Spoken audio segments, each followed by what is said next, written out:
Adaba.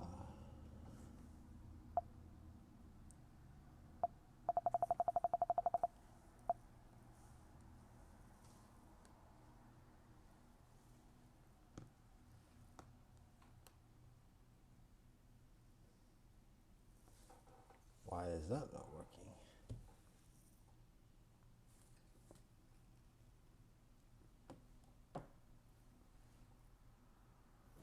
Wait a minute. Oh, that's what I'm doing.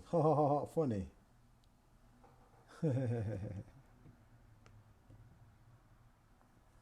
Yada. Odaba. Yagadaba. Yada bodobungada.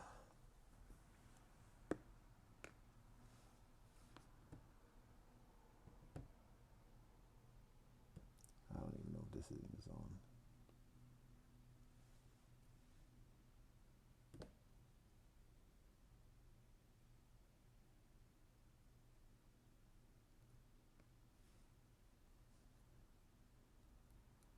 Yay.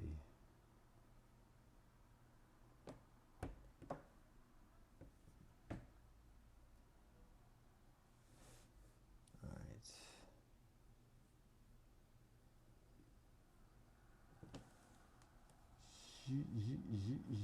Ja.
Alright. That's going to be as best as it may be for the moment, the lighting situation, because we are mindful of electricity. I'm going to show this just for the purpose of this joint. Cha cha cha. Can you do it? There it is, right there. And that's peace and blessings to everybody. Peace. I'm just showing what the circumstances are at the moment. I have to do it here too. How about this? Yada, yada, yada. All right.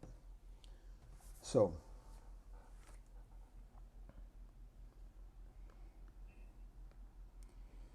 earlier today, we begin. Oh,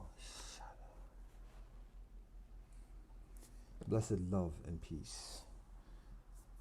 Earlier today, we began with sharing a joint, and so it's late now, but and it's advisable. It's after dark. I've talked about after dark energy, the vibe, the consciousness, and so this might seem hypocritical. It's indeed, of course. Um,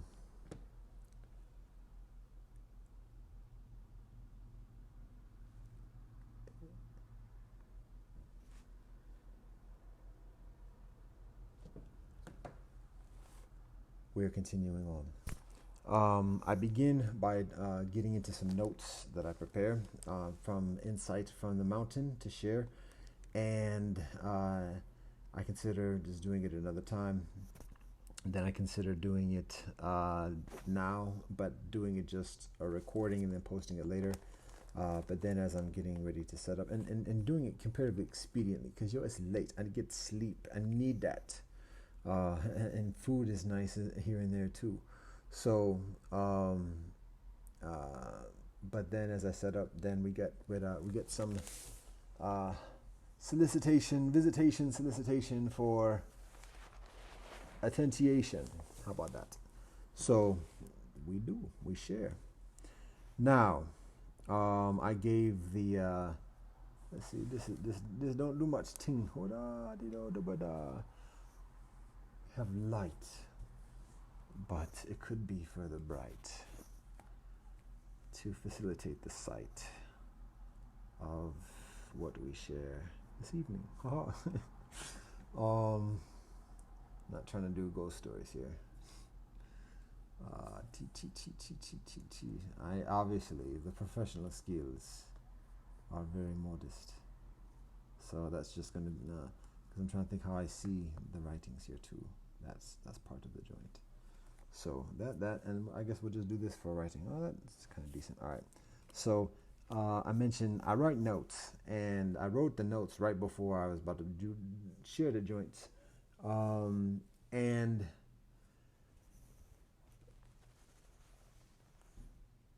it's preferable not to just read notes and read directly from the notes, but that's what I'm about to do. So with all these preferables and everything else being out the door, out to the wind or whatever, we continue on. Surprising amount of energy for this. It's not that late, but still. Here we go. I shared the economics report from the Robbins. It actually goes further. I didn't get into the advanced forecast that deals with the pharmaceuticals as a consequential sequence from the utilization of chemistry and the economic implications of such. So, but anyways, there's that.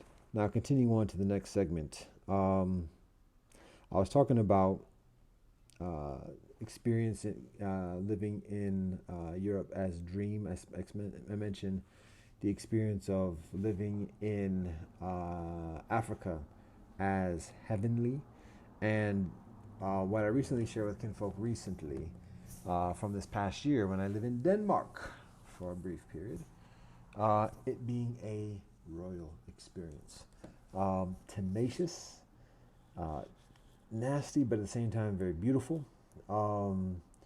Another ancestral homeland of mine, of my peoples. But one simple way to explain why I could describe it as a royal experience, I explained living in Europe, studying in England and traveling around the continent, being a dream because first time off the plantation, first time meeting kinfolk from around the earth, young, learning about the world, just seeing the things I only saw in books and on television. Now I'm there. So dream experience.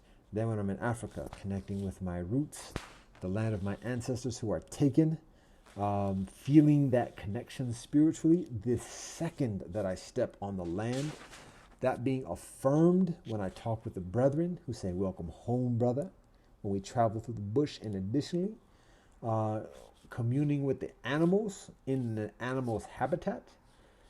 Spiritual, heavenly experience. So when I go to Denmark just this past year, I describe it royal experience, and it's a pledge process. It's a pledging process, and it ain't. It's tenacious. It's mind. I'm gonna use some choice words here, but it's mind fuckery to the most extreme level that I've experienced in a tangible sense. And it's not necessarily on a spiritual level, but it's like to the most like cognitive. It's just like surreal, scary surreal. the things that go on. But at the same time, it's training, because when we trotting, when we on the spiritual path, we know that everything that confronts us is a preparation. It's an invitation for the next step. And what I recognize is that in that process, it is a pledge process to join within the ranks of the royal sovereignties of this earth. Now, I ain't no better or worse than anybody else on this land. I tell people regularly, I'm a piece of shit. I walk with God. I'm no better or worse than anybody else. But this legit is a pledge process into the sphere, the circle of sovereignty on this earth. And it's a matter of getting beyond the experience of democracy, going beyond the notion or the experience, the confines of citizenship, that concept, and also going beyond the realm of rebellion and just wailing against the machine, and accepting the responsibility that comes with this type of knowledge, this kind of discipline, and further. So that's what it is. And at the same time, Denmark's like, yeah, yo, you doing your thing, but you can't do it here because we got our thing already. So that was basically just, yes, I'm Dansk, but at the same time, I got some other things going on, and Denmark ain't ready for that as a sovereign kind of authority on the ancestral homeland. So I received the training, and lightweight, low key, the recognition, and then get the boot back here to deal with the conditions that we got going on. And if you ask the Kingdom of Denmark, the Ministry of Foreign Affairs and Judiciary, they most likely will say they have no idea what they're talking about. What I'm talking about too. And cite for the record that I am still banned from returning to the EU and the Schengen area, including Denmark, for the next year. So that's the official report. However, for those who know, the things that last and endure for generations and centuries and further ain't made official in that lifetime. So, most often, I should say. So that being said, it's a royal experience. It's an introduction to the realm of sovereignty on this earth, earthly sovereignty, the responsibilities, because it's not a matter of just like, yo, down fire to Babylon, because it's a matter of recognizing when you're a true sovereign, and that's no shade to my Rastafarian brethren, but true sovereigns recognize responsibility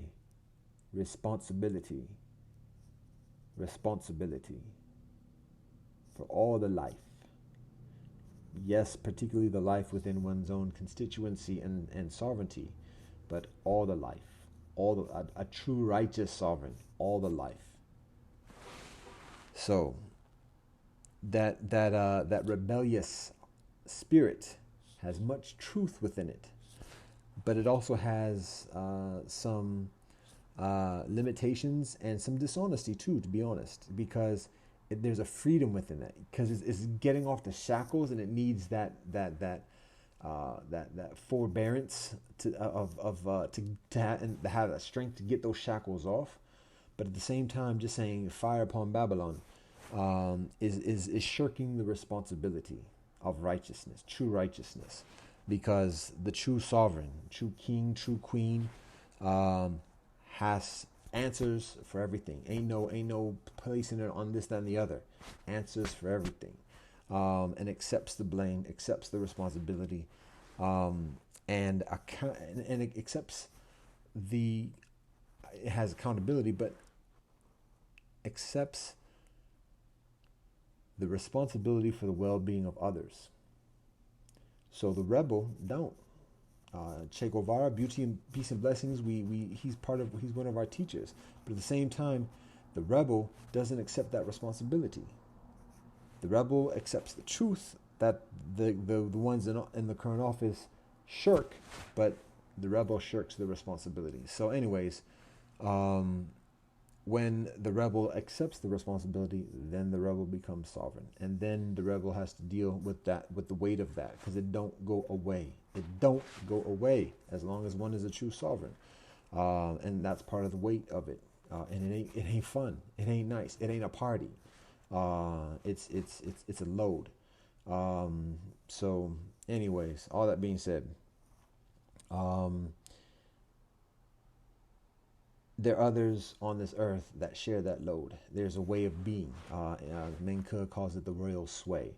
And even for those who don't have the royal sway but still have the royalty, then there's still an acceptance of like, yo, it's not a party. It's not a fantasy fairy tale. It's like you can't do things. You're limited because anything you do, repercussions, and you know that. So it's a matter of it's a way of life, and it's not there's no vacation. There's no vacation. So that's the weight of the royal when compared to the rebel. And I'm not shading, I'm not hating on the rebel, but I'm calling the rebels to go to the next step, and accept that responsibility. So that's what I experienced. And again, I'm not better nor worse than anybody else. But that's what I experienced in my trotting this past year as a refugee. So at this moment, I'm on the other side of the republic. I'm not. Well, I'm not gonna say what I'm not because I'm just not gonna deal with all that negativity, double negatives, or whatever. But I'm just on the other side of the republic. Um, and I have to see this thing. I'm checking the notes.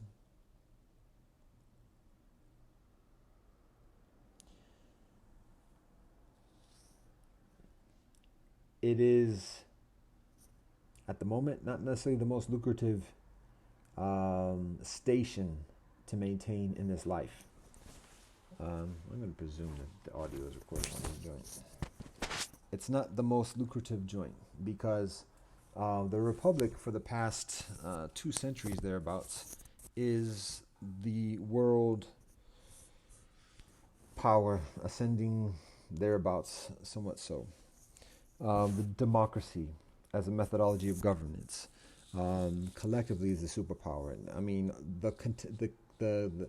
the entirety of democracy. I mean, we can look at the facades of distinction between the United States and Europe and China, and additionally, anywhere where one sees the term republic, it's all part of the same construct politically. And additionally, any antagonisms amidst the republics, it's a civil war. But it's a collective collusionary experience. But it's also dissolved. But I'm not trying to do shade. I'm just this is the actuality. But still, people. Well, my point here is to say that it's a world republic. It's not just a national republic. It's a world republic. And so I am on the other side. There are actually numerous kinfolk who are on the other side of the republic. And it's a matter, in being on the other side of the republic, it's a matter of having understanding of how the republic works in general, not necessarily all the details and nitty-gritty, but just basic understanding, and having a discipline, having a knowledge,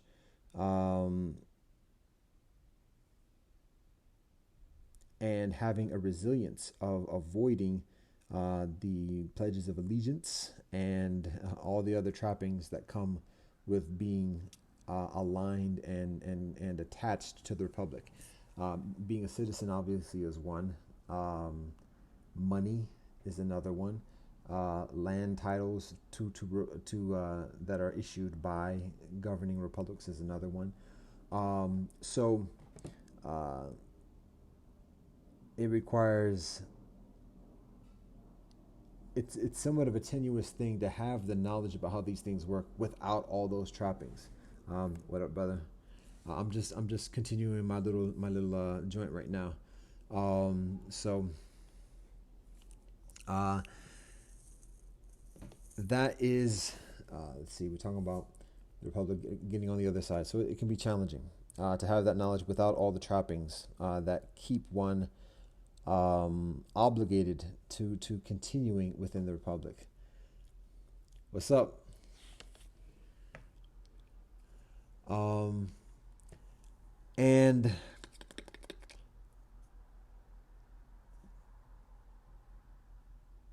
it's a world republic. The antagonisms that are communicated, where there's China versus the United States, Russia at this point, I guess, as well. Um, Anything that says it's a republic, it's part of the same entity. The United Nations, even itself, collectively, it's all part of the same methodology. It's all part of the same collusion, and additionally, and so there are genuine competitions and antagonisms within that. But it's just like the Civil War within the United States a few centuries ago. It's still the same one entity, but it's just interior conflict accordingly. So it's one world republic, and then there are competitions and vying, even in a collusive way, to the detriment of the proletariat populace within the respective constituencies. But all right, it's one republic, and to be outside of that is involves some doing. But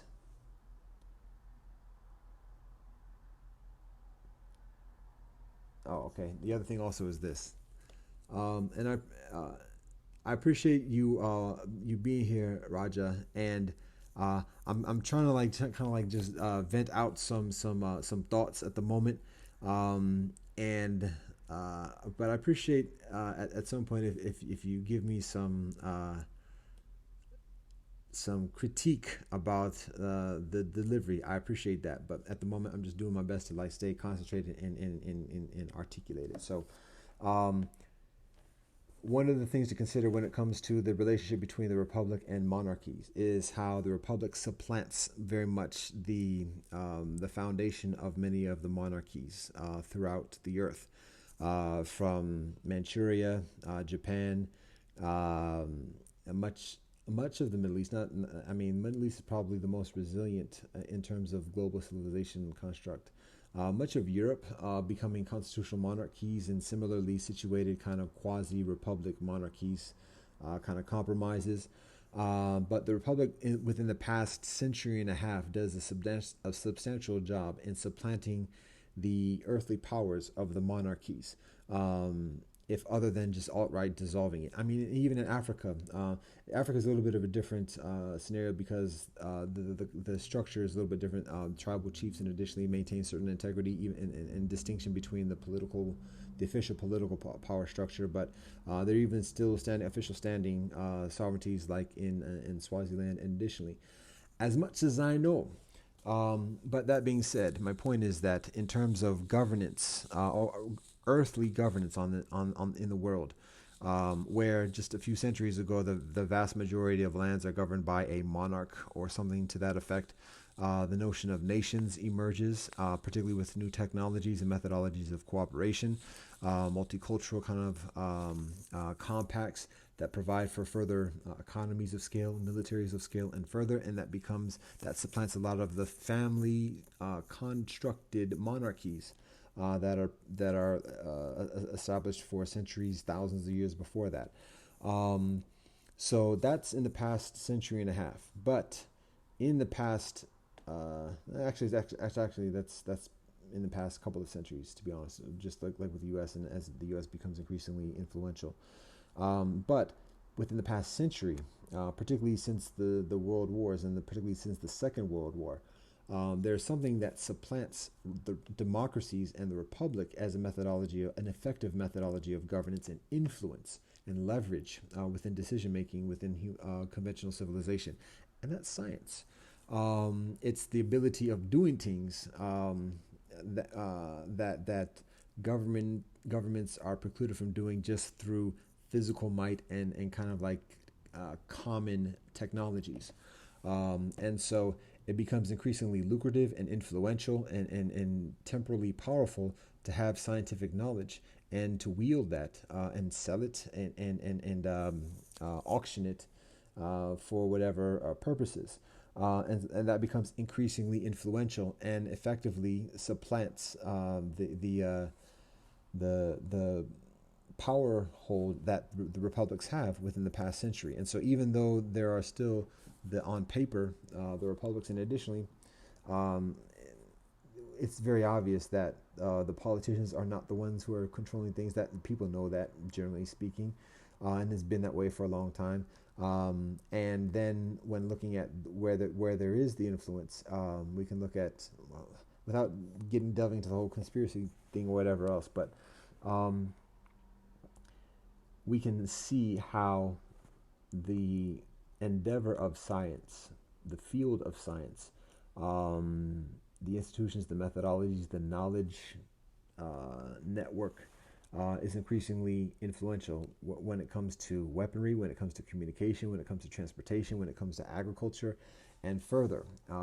And the challenge, and I communicated this on numerous occasions previously, but the challenge that science has is that science is not equipped to govern, because science deals significantly with the quantifiable, the measurable, the temporal, and it does not have the skill set as a discipline to deal with people, because people are irrational, love, and all these other things. It's very difficult for science to effectively manage that and administrate it. So science in the past half century or thereabouts, science has the requirement of keeping the republics on the paper, because science is unable to replace the republics outright, historically in the past half century thereabouts.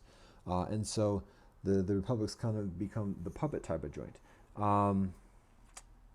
But at this point, things are dissolving even further, so that even in the estimations and calculations of science, the democracy methodology in republics are becoming less plausible, favorable, feasible, and further as a methodology, as a pretense for the governance of 7 billion people on this earth. And so science looks for other methodologies. There may be a continuing kind of evolved methodology of democracy or different iterations therein. There's the consideration of restoring in many ways the historic and the continuing, actually, lineages of monarchies, and seeing what can be done in terms of adjusting the methodology of monarchy in a way that is increasingly effective within this postmodern pluralistic global sphere, because monarchies, to be honest, to this day are less knowledgeable about the pluralistic culture of the earth, and it requires that type of skill set, the knowledge as well as the discipline of the entirety of the earth, to maintain a proficient foundation and semblance of communication and functionality with even one's own constituency that is directly involved with other cultures and with other traditions, and has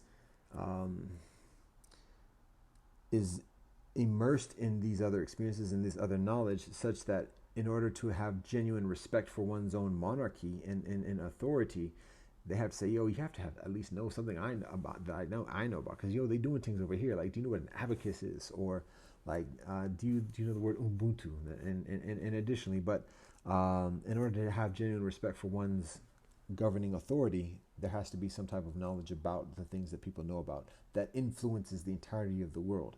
So, and monarchies have some work to do, and that's not just like the heads of the monarchies, but like the courts and all the infrastructure around the monarchies have a considerable amount to do to prepare the leaders of the monarchies to be able to fulfill that type of expectation and functionality with one's constituency. So, but that's something that science is working on, because science It's not, there's no evil boogeyman or anything else like that. And science just looks for effective methodologies of governance, and the whole kind of like facade pretense. What we got? How many we got now? Okay. The pretense of democracy and republic is just it's unsustainable. I guess that's one of the buzzwords. It's implausible. It's less and less effective. So there's a genuine necessity. Oh, now we got further. All right. Wow. We'll just show the scene real quick.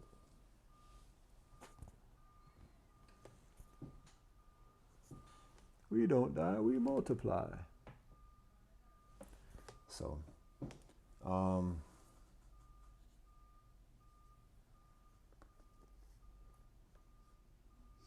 and again, this is not antagonism. Love and peace to everybody. Peace and blessings to everybody. Um, I'm just communicating what the actuality is here at the moment. We might get further. Siren. Siren stop.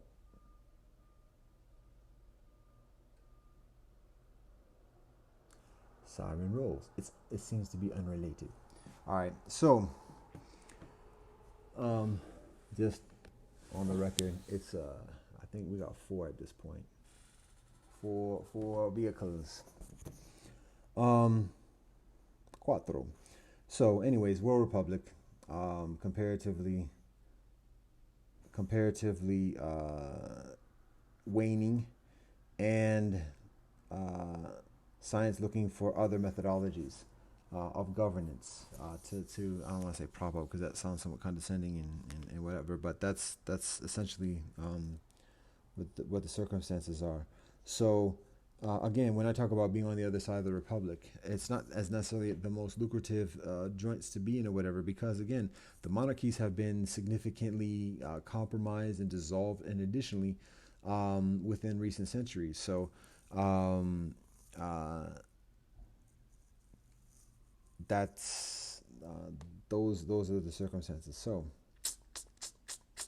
this is going somewhere. Actually, to be honest, there's a point to this. Um,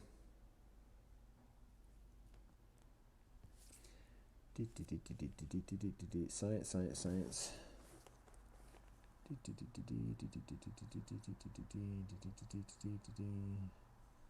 And also, these aren't the most legible notes as well, so I have to kind of like remember what I was thinking about earlier this afternoon when I began this joint.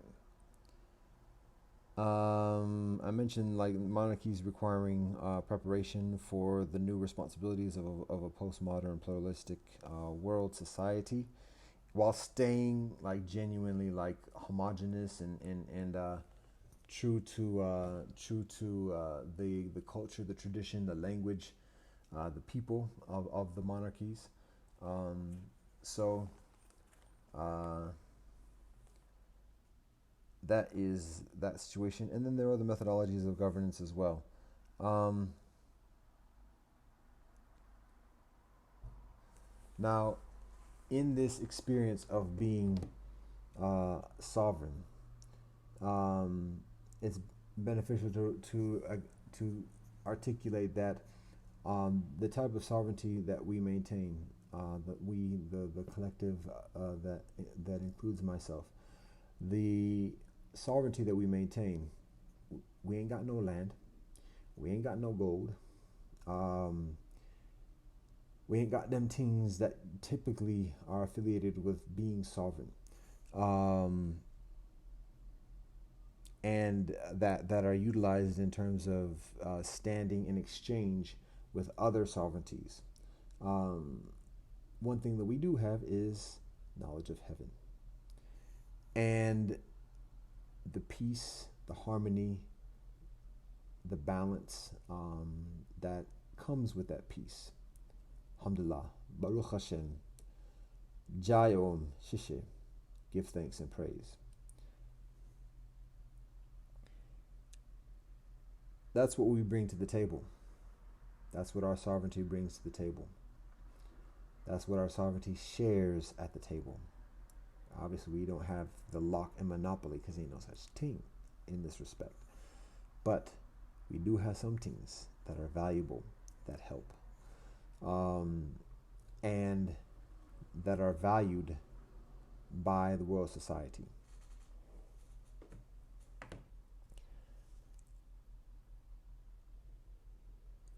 When we look at this scenario, the situation of being sovereigns without land, without stacks of gold, with heavenly knowledge, we can also recognize that is strong precedent for such sovereignty. We can look at Jesus, we can look at the Buddha, we can look at the Kohanim of Bnei Israel, we can look at the Sadhu, household versions of the Sadhu perhaps, and when we look at Jain Sangha and further. We can look at the Ummah and further. But to be honest, the Ummah methodology is somewhat distinct because there is an experience of being refugee, the Hijra and further. There is the experience of temporal battle and occupying of land. So that's somewhat distinct from our methodology because the charge that we have and that is honed through this pledge process that I described is an affirmation that we abstain from having land. That's our charge, to abstain from having land, to abstain from calling any land our stuff. We are continually as guests on this earth, but at the same time, we are of this earth. Our sovereignty, our geographic sovereignty is the entirety of earth. And it's simply a matter of residing and settling where we are welcome. And we have a place anywhere on this earth, but in terms of proper relationship and engagement with the brethren of this earth, it's a matter of communicating and identifying where we are welcome. So in that respect, it is like the Kohanim, who are without the land inheritance amongst the Bnei Israel, and instead designated places are established for the Kohanim to reside. And we can liken it to Lao Tzu and Confucius, and additionally traveling through the countrysides of China. And it's not meant to be like some romantic type of escapade or whatever, but just the recognition that this type of trotting in life is one that is unconventional, like continually, perpetually unconventional, and requires continuing, ongoing, perennial reconciliation with the brethren of this life, of this moment, of this day. So that's the nature of our sovereignty. And again, it's not a matter of amassing great riches and just paying our way continually.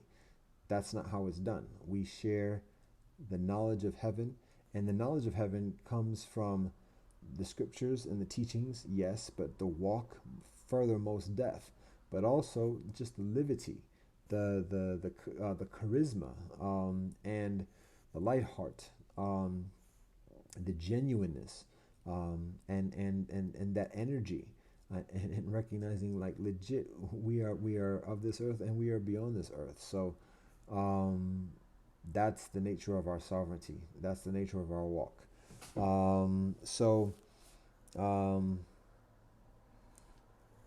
There's the propensity of reducing it to treaties and contracts, but ultimately it's something that just has to be understood and recognized and supported accordingly. So that's the nature of our sovereignty. And we share it through songs, we share it through stories, we share it through studies, we share it through reasoning. And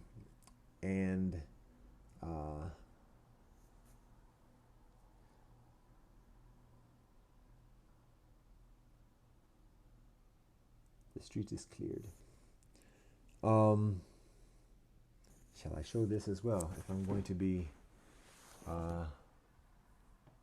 everything. Oh, you see nothing there, nothing there. Okay, there it is. Anyway, anyhow, anywho, the rice is about to be burnt now. This is supposed to be done before the rice cooks.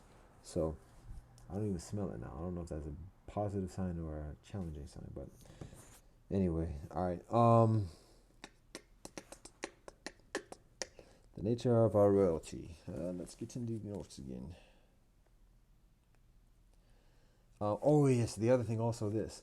When it comes to the knowledge of heaven, um, we can't charge for it. We can't like accept payment. We can't require payment, I should say, because we have to just give it. We have to give it in a responsible way, not just like here it is, but just in a responsible way to those who are respectful and prepared to receive it. But we can't charge. We can't say, "Yo, we'll give you this thing if you da da da da da." It's not a quid pro quo type of joint. I mean, there is an exchange effectively, but it's not a quid pro quo. Um, so we can't utilize it as leverage or otherwise. We have to share when cats are qualified, and that sounds somewhat pejorative, but or condescending. But when cats are genuinely like receptive to what we have to share, we have to share it. So we can't utilize it as a bargaining chip for getting land or even getting a lease on land or whatever else. So that's part of the nature of the sovereignty as well. Um,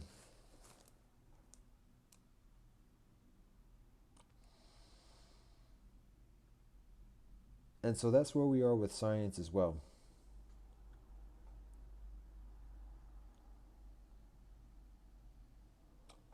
Um, with science, we see science does amazing things. The miracles of today are being on this earthly realm are being done by science. Um, Fantastic, beautiful things, but at the same time, the atrocities of today as well are being committed through the auspices of science as well. And so, science requires guidance. Science requires some insight and some reminders, and further some oversight. And That's part of our purpose. That's part of our role. And that's not trying to control. It's not trying to subjugate science or scientists or otherwise. But this is just the nature of cooperation and harmony, even amidst superpowers. So um, that's what we do. And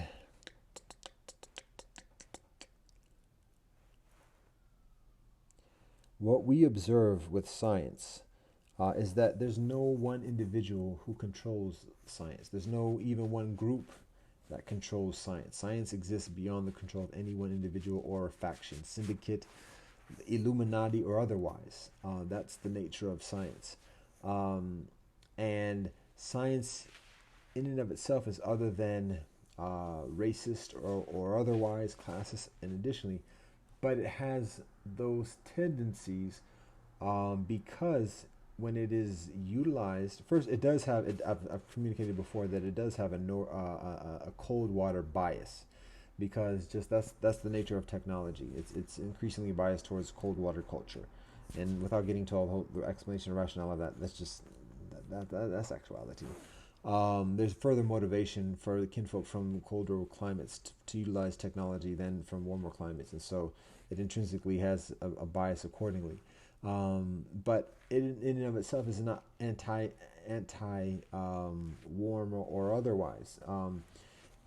It is what it is, and it's utilized for many different ways. And when people utilize it, have certain knowledge about it, then people's own personal biases affect that, so that there is that susceptibility. Um, but what we observe about science, and to be honest, even myself, there can be very strong challenges when seeing how science is utilized. And attributing it to science itself rather than necessarily the indiscretions and indulgences and otherwise of the individuals that wield that kind of influence. But what we observe about just the practice of science, and we can call it a religion too, to be honest, because essentially kind of everything is an ism or can be reduced in that respect. But what we observe about science is this. Um, previously, it just very much strongly seems like science hates nature, because nature maybe is the intrinsic competitor, the greater competitor, or perceived as such by science, as a vying for the influence of human behavior, human beliefs, and additionally. Um, but what we recognize, what we observe about science is that um, science actually acquires increasingly the knowledge of trees. When for those who are naturalists, like within Rastafari, we champion in native tradition. We emphasize relationship with nature in the Makkah. Recognize everything is relatives. Everything is our kinfolk. Everything is our relations. Having respect and connection and honoring that, appreciation for that, the Creator. And additionally, when we have that experience in relationship with nature, we have an understanding of the profundity, the profoundness of trees, plants, the wisdom, the communication, the guidance that's provided from the trees. Awesome, beautiful, miraculous. Even when we look at the traditions of the earth, from Etz Chaim to the Ashvata tree and further, from Desilan to Israel and further, trees, the tree of life, the tree of knowledge, trees. It's awesome. It's awesome. And science is acquiring a heightened knowledge, tree knowledge. It's extremely difficult because the nature of plants is different than the nature of animals. And there are limitations as animals when acquiring the knowledge of trees. We can talk about the healing nature of trees, the nourishment from trees, plants, the medicine, shelter, all the things that are extracted, quote unquote. It's just such an objectifying term and concept, but all the things that are provided, gifted from the trees, from the plants. And it's very natural to have an affinity towards the plants and just have a reverence towards the plants and the trees. Just look at that big trees. Oh yeah. But at the same time, it's appropriate to recognize, trees are at each other. Trees are warring with each other. And if we're going to apply that kind of like human vernacular or whatever, but trees are competing with each other for space in the forest, for sunlight, stretching out and towering over it. And again, we can apply that kind of antagonistic kind of perspective, but from a humanoid kind of experience. But there is that vying, and additionally, and so it ain't all peaches and cream. How about that? So when we come from an animalistic kind of experience where we just see predatoriness and everything else like that, and we see the trees just being still, ain't even moving, enduring through the winters, and just seeming so peaceful and tranquil and just resilient, we duly revere that. But at the same time, it's difficult to imitate that. It's difficult. We strive to, and we're guided to continue to learn in that respect.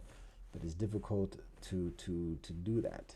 And so as science is acquiring this knowledge of being tree-like, and having that wisdom, because there's so much wisdom that comes from watching trees, having that patience, sitting and just seeing things go. There's tremendous wisdom that gives benefit to the animals as animals continue to compete with each other.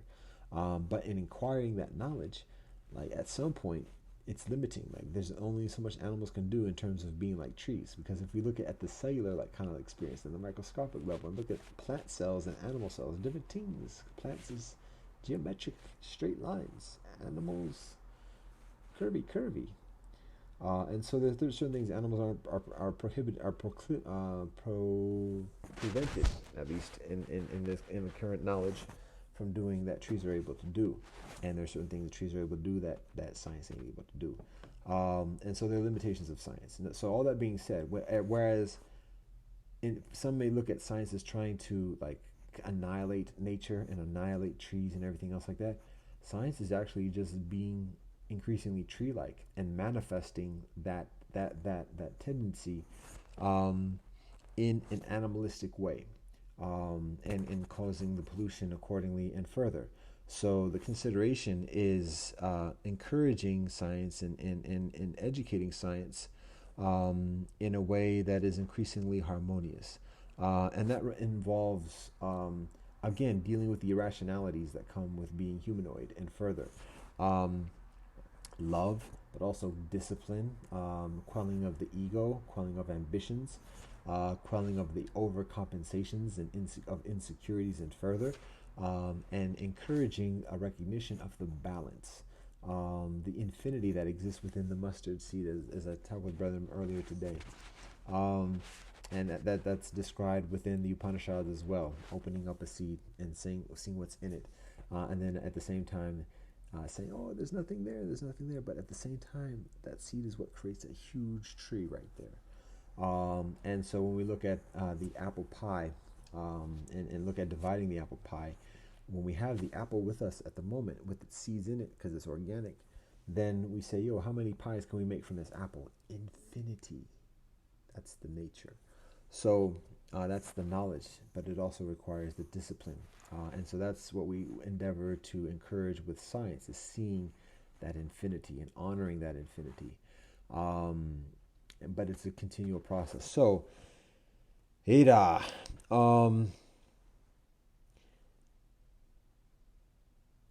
point here is that it can seem, and I mentioned like science, the miracles of science being done, but also the atrocities, and when we look at everything that's being done in terms of extracting the elements from the earth, and additionally, it can seem like science is just heartless and antagonistic and everything else like that. But when we cultivate some patience and stillness, and tap into that tree wisdom and tree knowledge, that tree stillness and that tree observation, that tree longevity and perspective and context, we say, "Oh, science is trying to be down." Science is trying to be like the crew. And so we say, "Okay, what can we share with the science kinfolk, so we can do it in a further harmonious way?" Um, Now that might sound, even for the sages, to be somewhat silly. However, we encourage consideration. So, meanwhile, with our royalty, with our sovereignty, with the knowledge of heaven, what we share with the earth, I share with some beautiful sister earlier today the concept of algorithm whisperers. And the consideration with that is having this knowledge of what I just described, the knowledge of nature, the knowledge of science, the knowledge of earth and heaven, the knowledge of harmony and peace, the knowledge of infinity, at least appreciation and respect for this, a world liberty, a knowledge of the world, the different peoples, a love for the world, a harmony, an affection for the world. And from that, engaging the algorithm, addressing the algorithm, sharing with the algorithm. Because again, the science joint is beyond any individual's control. It's bigger than all the big companies, the heads of the companies, the figureheads of the companies, the shadow heads of the companies, and further. It's beyond all that. It's a phenomena beyond all that. And cats can talk about AI and all this other type of stuff. It's even beyond that too, but let's not get too fantastical about this. Point is, it's beyond any individual's control. And so the consideration is how to engage with that phenomena that is beyond any individual's or individual group's control. How do we deal with that? Because some people do have knowledge. Some people have way advanced elite knowledge that can do things, can be influential in willpower and leverage and other things, influence amongst others. So how do we engage with all this in a proper way, but also in an effective way? Well, that's what we call algorithm whispering, because it's a matter of acknowledging it, respecting it, engaging it, and abstaining from unduly attaching and relying and depending upon it. And because when we do that, then we become resentful when things don't go our way, and we get like we become start. That's when we get into overcompensations and imbalances and ego and all this other type of things, and then we just get enveloped in our own kind of confoundedness. So it's a matter of like letting getting being it's like the balance of engagement and unattachment, or detachment, being unattached. It's just like, we can work with this, we can share, but let's not like rely upon it too much, like not just to jump on the bandwagon or whatever else. So algorithm whisperers is a matter of um, understanding what is sought from, through, with the algorithms, um, and understanding what we have to share, um, to the recipients, who are working with the algorithms,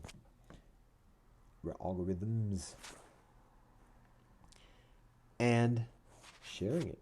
Again, when we come for our sovereignty, we have to share as is provided with us. Um, that's the heavenly knowledge, but also it's the material things as well. So that's increasingly conducive towards algorithm whispering. It's the world liberty. The algorithm is global, has a global consciousness intrinsically. That's the nature of the cipher of the algorithms.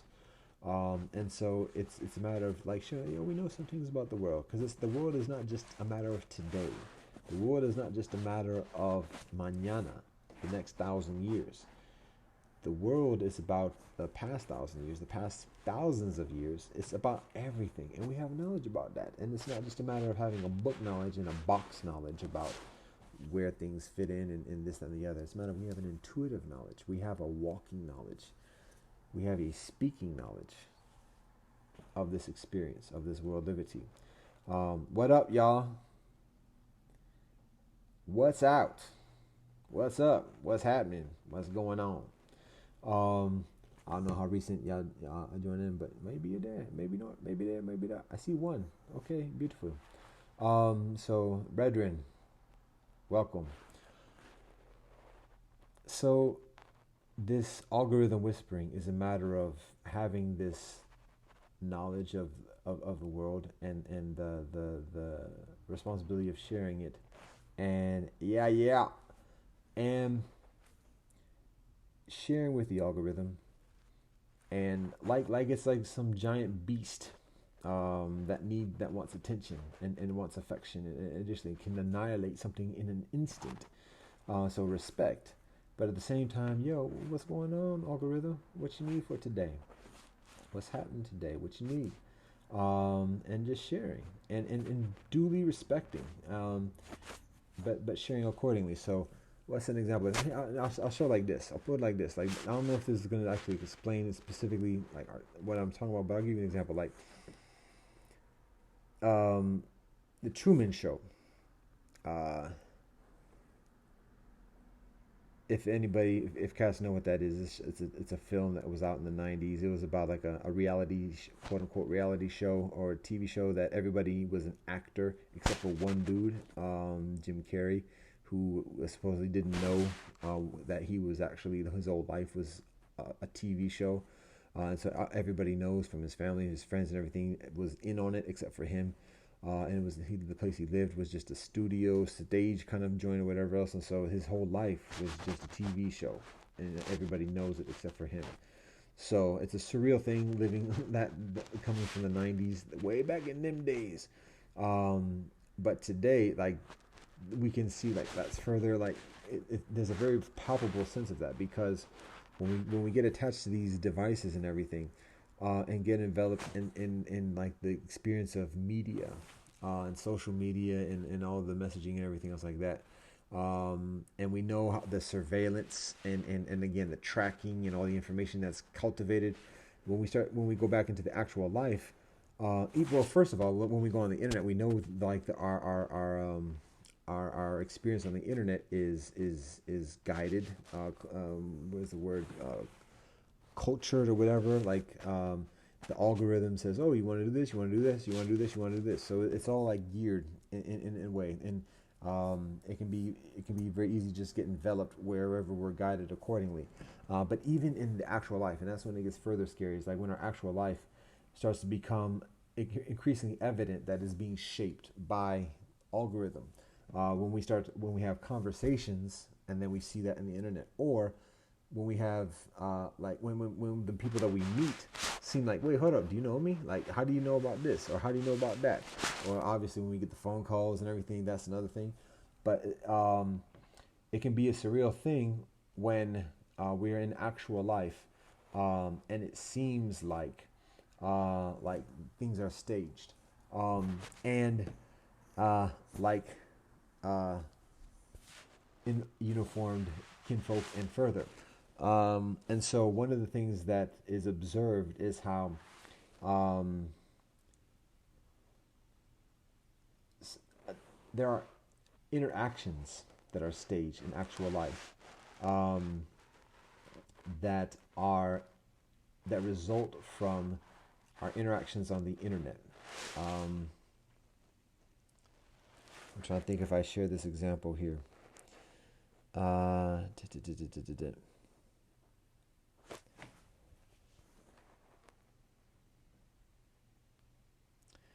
I'm hesitating because I want to abstain from sounding too like conspiracy or whatever else. But um, there is there are strong indications about how actual life, um, is. I'm trying to think of that same word again. Cultured or coutoured or um, oh, it's a museum term. Like not cultivated, but um, uh, it's anyways. Again, I have to be mindful of, again, it's the hour fatigue, and that might be setting in at this point. Um, but yeah, cultured.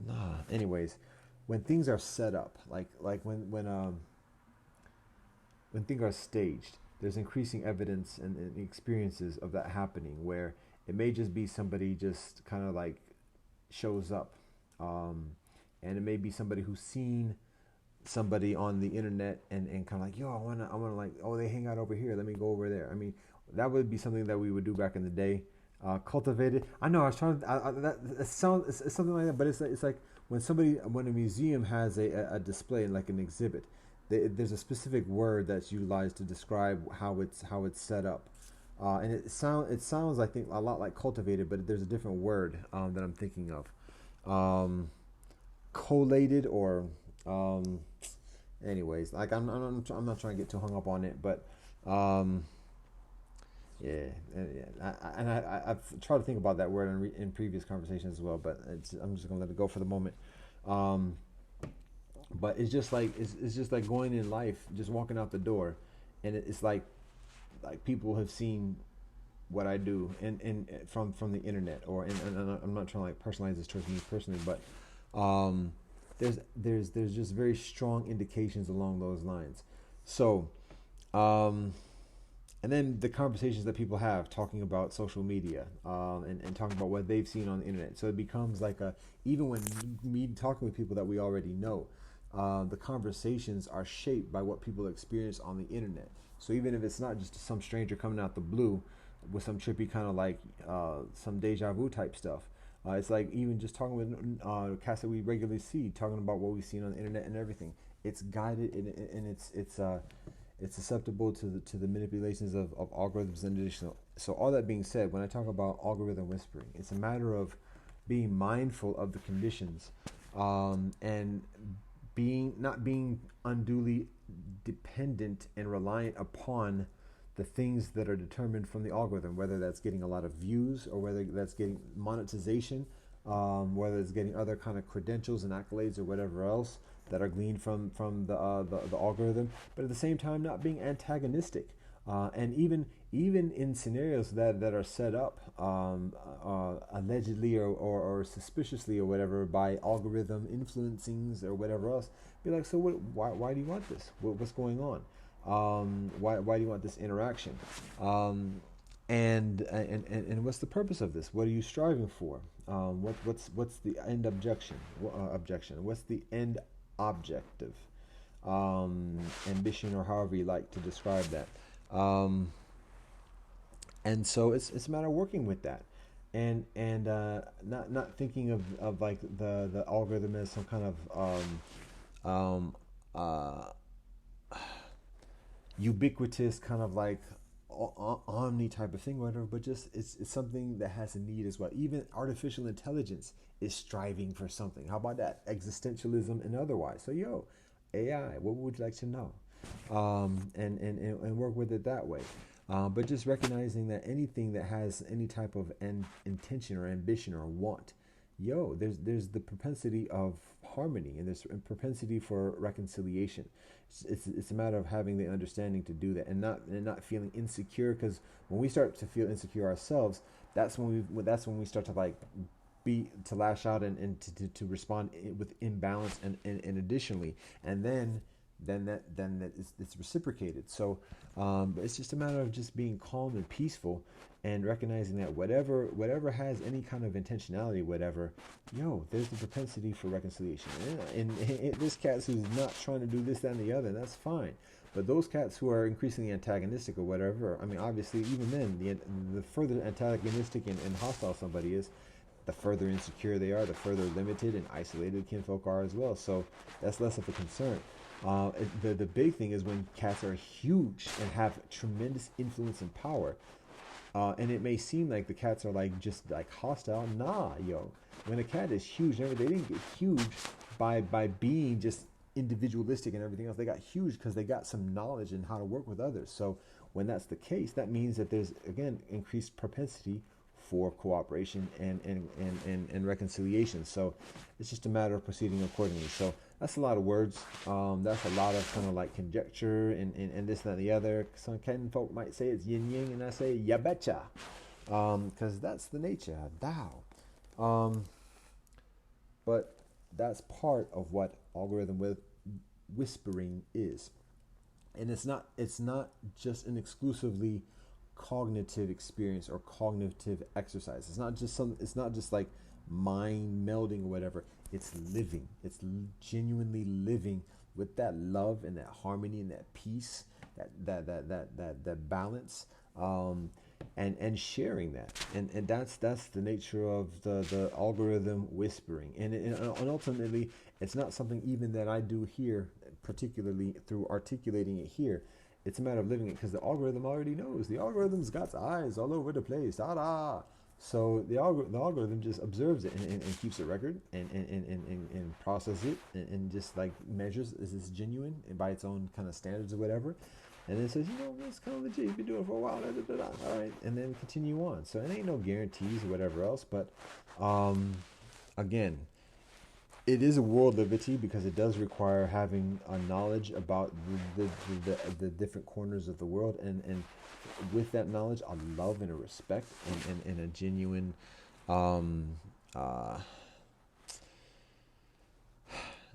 harmony with the different parts of the world, the different reaches of the world, and continually living that. So that's a big part of algorithm whispering. Anyway, so I'm almost done with this joint. I'm almost wrapping this up, because still got to get some sleep, got to get some eat, and whatever else. But so I gotta get this rice, because now it's burning.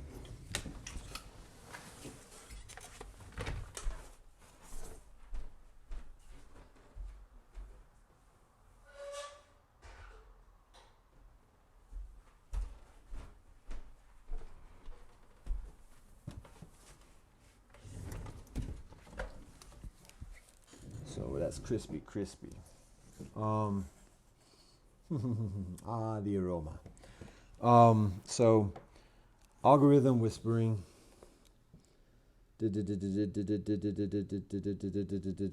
Science, wisdom of trees.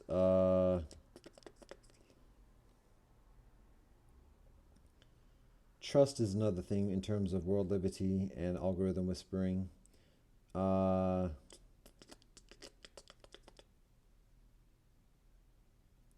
So I'll just share this other thing.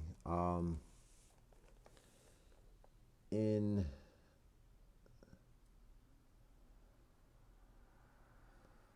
the other thing I have in my notes concerning relationship with science is not to hate, instead help, health, and harmony. So when I talk about the knowledge of trees, I'll share this one of the joint, I guess, kind of getting ready to wrap this up.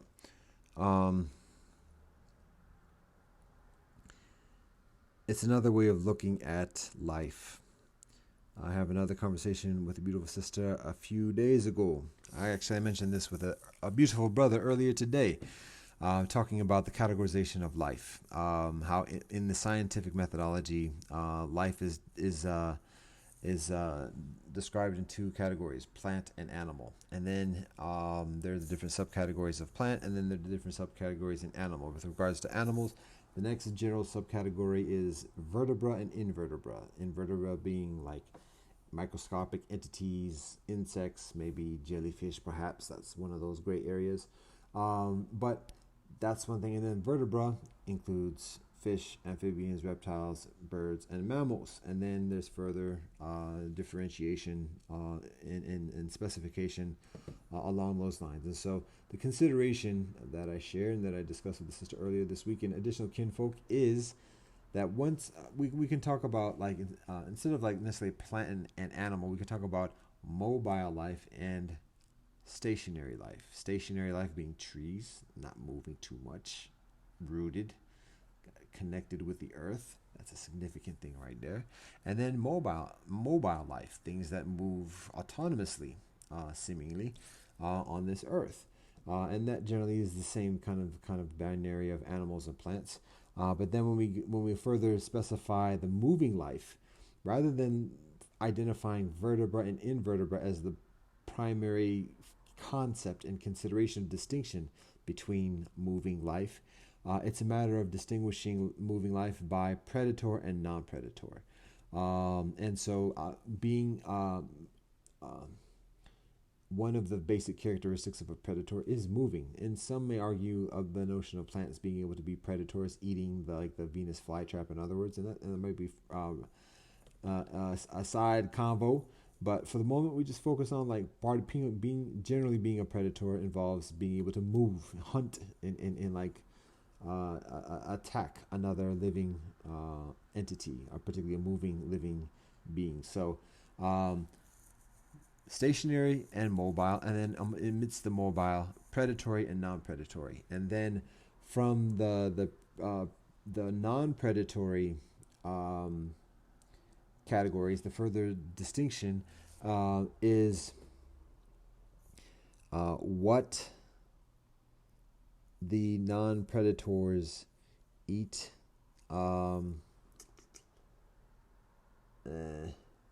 Something like that, and I've got other notes on that. But and then for the predators, it's what the predators eat, and this is beneficial for those who may be prey for the predators, to like recognize who are the ones to be most concerned about. And additionally, so anyways, the purpose of this joint is just to look at life from a different lens, and with a different emphasis. That particularly emphasizes, to be somewhat redundant, relationship, interaction amidst the different forms of life. So that's not just an individual kind of isolated examination and observation of a being of a different category, but recognizing how the life interacts with each other and then categorizing it accordingly, so that we can also recognize also the harmony. amidst that interaction. So uh, that's one of the considerations concerning just kind of like a notion about the categorization of life. And in that respect, I can proclaim that I myself am a green being on this earth. I am not human. I've had that conversation with Kinfolk already. I'm not human. And there are legit reasons why I communicate that. And so I've talked with Kinfolk recently in previous years. They asked me, "So what are you?" And I give a number of different communications regarding that. But one way, another way of describing me is just I'm a green being. If we identify ourselves by what we eat, you are what you eat. I eat green things, so I'm a green being. Um, and that is a significant consideration because that also uh, signifies my relationship with the earth, with other life, my politics, my economics, my the nature of the sovereignty that I share, and further, uh, and the way in which I fit within our collective and aggregate harmony. So uh, that's one thing. And another way of describing green being, and again, as a green being, it's no better or worse than anybody else. A wolf is no better or worse than a zebra or antelope or otherwise. And an antelope is no better or worse than a lion or otherwise. It's just different. It's a matter of understanding that difference and the nature of the interaction. And so that's what it is, and that's what I am, a green being. That's one way to describe myself. So the one ways it's distinguished from being human is that everybody has that proclivity. Everybody has that aspiration of harmony in one way or another. Um, and uh, one of the ways, another way of describing it is brown rice. The difference between brown rice and white rice. Brown rice and white rice are actually the same thing. The difference between brown rice and white rice is that white rice goes through a further process of removing one of the nutrients from the brown rice. And in removing that nutrient, it becomes, I think, less starchy, increasingly appetizing, maybe a nicer flavor, and it's further aesthetically pleasing, so that most people prefer eating white rice than brown rice because brown rice feels like eating maybe grass. So that's the difference between white rice and brown rice. It's the same thing, but just white rice goes through a further process. And so, in terms of the distinction between being a green being and a human being, the consideration is that a green being um, keeps on that extra kind of like weight of empathy for other lives and not being predatory on eating other beings and further and the human being is one that is it kind of like sheds that weight and that mindfulness and just like yeah I just eat what I want to eat and so that's the difference. It ain't no better no worse, it's different. Um, and um, there's that. So when it comes to solutions, and to be honest, that's also part of the world liberty. In being a green being, it's easier to be to include that empathy towards all beings, and speak about that experience of predatoriness, because the same predatoriness that leads individuals towards eating other animals also leads individuals towards being predatory towards other individuals, whether it's through debt, military conquest, sexism, objectification, racism, enslavement, or otherwise. It's a desensitization. And so when one resists that accessibility, that ease of eating other things and other moving beings, then it's easier also to have the similar empathy towards others and call that out to continue walking in this life. Um, in a way that is enduringly harmonious with other human beings, green beings, um, and other type of beings and beings, I guess, as well. Although I guess if beings are considered as having sentience, then that necessarily might disqualify the notion of being non-predatory. But that's a whole other thing that I ain't getting into at the moment because it's late and I ain't got that type of patience for that type of humor at the moment. So, all right, yo, okay. I don't know if brother's still on here, but I was gonna say, yo, that's pretty decent if you're still on here and during this whole type of like joint. Cheers. So wrapping up. Um, yes. What? Still here? Yeah. Maybe. No. Maybe. All right. Um, wrapping up. Where we get our conclusion.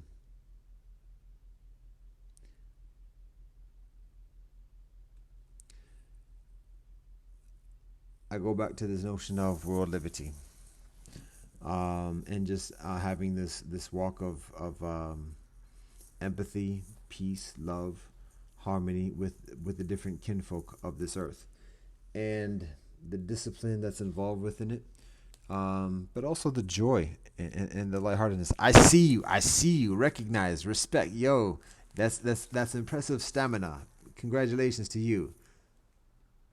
And to be honest, I'm being somewhat presumptuous because it could be X, it could be Corey, it could be Crizo, it could be another brethren. And so I was gonna say, if you're rowing crew, you got that type of training set, so it's no surprise. But that would be somewhat presumptuous. So I don't, and I'm not trying to call kinfolk out, but either way, kudos to you. Cheers, appreciation too, respect. And I guess I gotta wake up too. What up, Corey? And I guess I gotta wake up too and prepare for a phone call mañana, um, and perhaps still be somewhat coherent, God willing. So, anyways, world levity, this walk, this empathy, and further with all of life, um, and where we kind of bring this into like a temporal type of experience, some tangibility, is just a social village. That's the concept. That's the endeavor. That's the guidance is having a social village, and uh,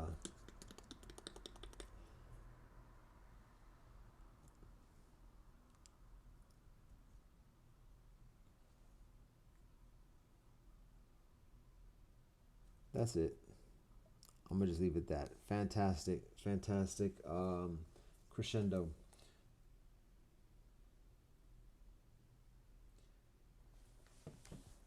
A social village has laws. A social village has taxes. Uh, a social village has benefits. The laws are peace, sharing, chastity, honesty, and sobriety. That's it. The tax is 10%, and the benefit that we provide, peace and blessings, Brother Corey. The benefit we provide is peace and blessings, spiritual peace, heavenly peace, earthly peace, cultural peace. Yeah, yeah, me too. Um, all that type of peace. So, with that being said, that's the joint for this moment. The purpose of this whole thing was just to like share some ideas, share some experience, share some insight from this past month from the mountain, some out there type of ideas to have some type of coherence with that. But at the same time, for whatever is shared that may have benefit for kinfolk who receive it, that's beneficial. It helps me to kind of get it off my chest, so I don't have to have it influencing my concentration or whatever. And so appreciate that. Um, and that's pretty much the gist of this joint at the moment. Uh, and yes, peace and blessings. Honor and respect to His Majesty Selassie I. Honor and respect to Her Majesty Waizaro Manan. All thanks and praise to the Most High Elohim Jah. Peace and blessings.